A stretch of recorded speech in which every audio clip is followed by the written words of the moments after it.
Hello everyone and welcome to the channel. I'm Emmanuel, I'm an Airbus A330 pilot, and in this video I want to give you some guidance as to flying visual approaches in the Airbus family of modern aircraft and some tricks as to how to do them in a practical term. We are currently over at Bartox for an RMP approach runway 05 at Olbia, and we've got the Bartox 1 Quebec arrival planned down here for the approach. Now, at this point we know that weather is very good because we only got a few high-lying clouds and we got basically zero wind. So there is basically no reason not to fly a visual approach out of this one.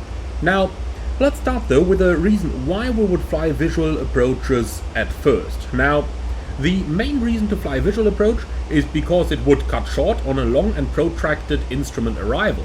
We can see the perfect example over here, where from abeam the field we're basically flying out for 20 miles, fly 7 mile base, and then fly in for 20 miles again. So that's 47 miles for the arrival, basically for, well, for what? Obviously, if the weather is good, we can just cut that short and go for like a 4-mile final for a visual approach. Now, let's start to talk about some of the basics of actually flying that visual approach and how to do it in the Airbus family of aircraft. Well, the flight crew must keep in mind that the pattern is flown visually. However, the cross-track error on the navigation display is a good cue of the aircraft lateral position versus the runway centerline. This indication can be obtained when performing a direct 2 radial inbound to the last available waypoint positioned on the extended runway centerline. The flight crew will aim to get the following configuration on beginning of the downwind leg. Both autopilot and flight directors will be selected off, bird on, auto thrust confirmed active in speed mode, meaning speed on the FMA. Managed speed will be used to enable the ground speed mini function. The downwind track will be selected on the FCU to assist in downwind tracking, and the downwind track altitude will be set on the FCU. Now, let's talk about how exactly we are going to fly the visual approach. Assuming a 1,500 foot above field elevation circuit altitude, the base turn should commence 45 seconds after passing abeam the downwind threshold. The formula to calculate the downwind timing is that you take 3 seconds per 100 foot of altitude, plus or minus 1 second per 1 knot of headwind or tailwind. The final turn onto the runway centerline will be commenced with 20 degrees angle of bank. Initially the rate of descent should be 400 feet a minute, increasing to 700 feet a minute when established on the correct descent path. The pilot will aim to be configured for landing by 1,000 foot above aerodrome level at the latest. If not stabilized, a go-around must be carried out. Notice that I said will be configured for landing, not established on the centerline, so those are two different items there. Alright, so we can spot that we got very good weather over here, so let's start our descent with the aim of a visual approach. We're initially going to go down something like 4,000 feet, as ATC is not going to clear us all the way down at first. Indeed, we might only be cleared for 6,000 all the way until we can establish on the visual. So let's just put 6,000 in here and down we go. Okay, so all into managed. We start our descent and we can now talk about some of the basics of the flight as we plan to do it. So, for the visual approach we want to be abeam the runway in 1500 AGL, that is our default pattern altitude, to provide a 45 seconds downwind. Now, once we've got the runway in sight, and if we have a look then we can actually spot the field in front over there, so we can consider our runway in sight at this point. We can basically tell ATC that we're requesting a visual approach. Once clearance for the visual approach is received, we are going to assume a downwind track, and at that point it is a good idea to switch over into the track and FPA modes as well, as that makes our descent fairly easy and everything easy to coordinate. So I'm going to set a track basically into the downwind of the field. Now, talking about downwind, what we want to do is basically we want to have a 2.5 nautical mile downwind to make up for a nice pattern. Now let's talk about how we fly the visual approach itself. It's basically a traffic pattern, just like what you're used to from your favorite Cessna aircraft. So the way we fly this is that when we are establishing a beam, We're going to descend to the Patron altitude, and we are going to use green dot speed or below in order to do that. So what we can do already, when we are like 5 miles prior to the beam point, we can activate the approach phase, and that is going to establish us nicely onto the final. Now, quick word over here. Since we are about to commence the approach, we are going to select our field elevation plus 1500. So we got like 37 foot over there, so let's say we take 1600 foot for our pattern altitude. Right, 1600 is dialed in. And now, let's quickly visualize the exact pattern. So we're going to approach with flaps 1 speed, and at the 1 speed beam the threshold. Over there we start the timing of 45 seconds. Or whatever becomes applicable to your approach. Now, once that is achieved, be configured at flaps 2 before turning base, so we're going to get flaps 2 out about 10 seconds prior to turning base. Also, we keep in consideration any of the terrain that we've got in front of us. So over here, for example, we got a couple of hills over there, so I'm just turning a couple degrees to the right in order to commence that part of the approach.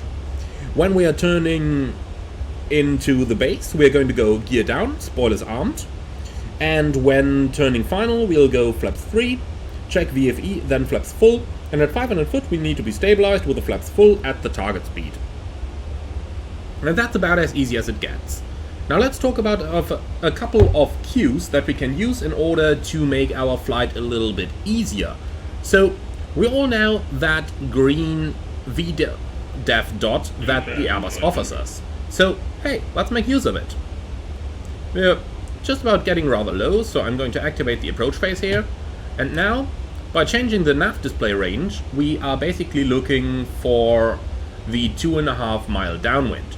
We got the inner dotted range ring over here, which represents exactly 2.5 nautical miles. Also, if we now go ahead and extend our center line from the last waypoint, so let's say we go to... last we have over here should be Echo Oscar 507, if I'm not totally mistaken. Yep, it is. So Echo Oscar 507, radial indirect, insert.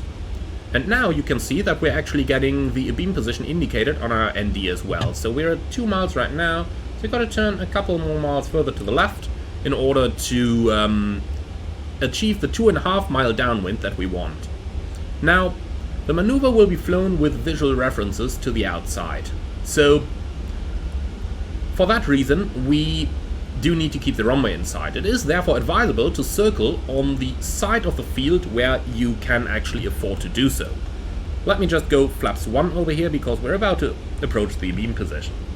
So, for the current approach, we need to take the terrain in account as well. On this side of the field, you can see there is mostly just trees.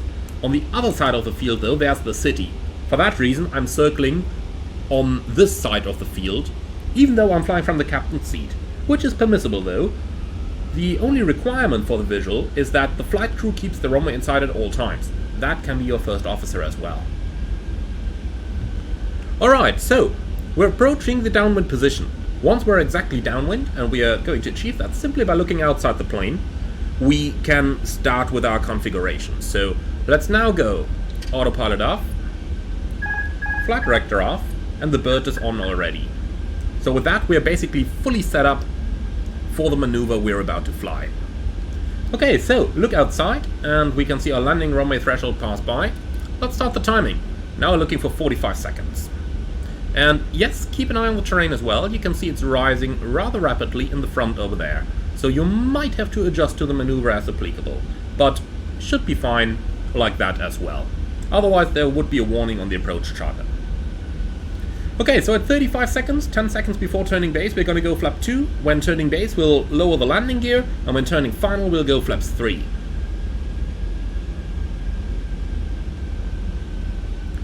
Okay, so we are at 35 seconds, flaps 2. We'll leave the auto throttle engaged. That is very important here, because those approaches can become very demanding. Pull up. Yep, don't worry, 45 ahead. Seconds, we are turning. Do I need to shut it down? No, it listens. Terrain Okay. ahead. Pull up. Alright, so we're on the turn, gear down. With the Terrain gear ahead. also comes Terrain the... ahead. Yeah, come on, Phoenix, be quiet here. No terrain ahead. We are totally fine. Okay, so an easy way of getting established now is simply to monitor for the vertical deviation cue on your primary flight display, and that's exactly what I'm doing over here. A nice point to turn final when you're at a speed of about 140 knots is when you're about 1 nautical mile from the runway center line. So obviously we're looking outside and looking at the runway, but make use of what you got on the PFD here as well. So we're at 1 mile now. Let's turn to the right. And here we go, our VDEF is alive. So, flaps 3, speed is looking good, flaps full, landing checklist complete. And that's about as easy as it gets. Alright, over there's our runway, so keep an eye on that. And now we can nicely establish ourselves on the final. It is a visual approach, so if you fly a little bit of, well, kind of crosswind lag over here, that's totally fine. And now we're turning final, keeping an eye on the instruments there. That vertical speed was a little high. But we're still above the stable gate, so we can correct off that. Only below the stable gate we need to go around. Alright, here we are, established on the final.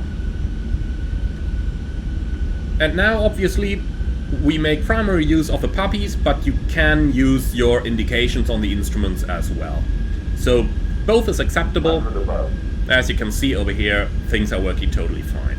You can ignore any minimums call that might have been in from the previously programmed instrument approach, because obviously we are visual already the entire time, so any requirements for passing the minimum is met already. Alright, looking good, nicely established on the final over here. What else can you possibly ask for? By the way, that's a lovely livery over there, isn't it? Really like it.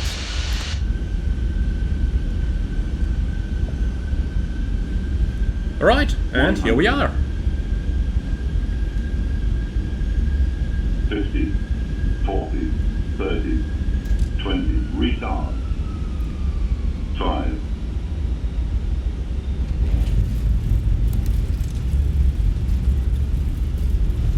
Right, that's spoilers, reverse green, and decel. And that's as easy as it is to fly a visual approach. Now you might be asking, how often are visual approaches actually flown? Well, let me tell you that much. On every single one of my flights to the Caribbean, I've done a visual approach so far. And believe me, it's been a lot of flights over there already. So even with heavy aircraft like the A330, obviously with all the smaller aircraft as well, visual approaches are commonly used on all kind of flights. So yeah, the visual is certainly a maneuver that you should be able to master, and with the guidance given in this video, I am sure that you will be able to master it as well. So let's just talk about the most important things there.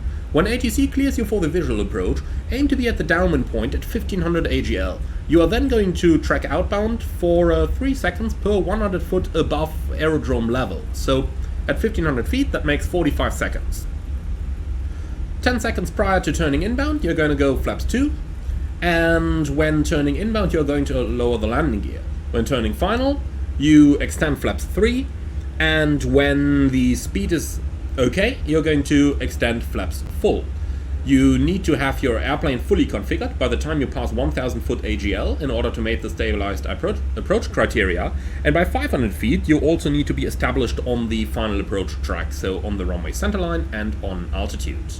And that's as easy as it gets to fly a visual approach. I do hope you liked this one. If you did, do let me know in the comments below. Be sure to leave a like in YouTube as well, as it does help with the algorithms, and let me know what kind of maneuver you would like me to cover next.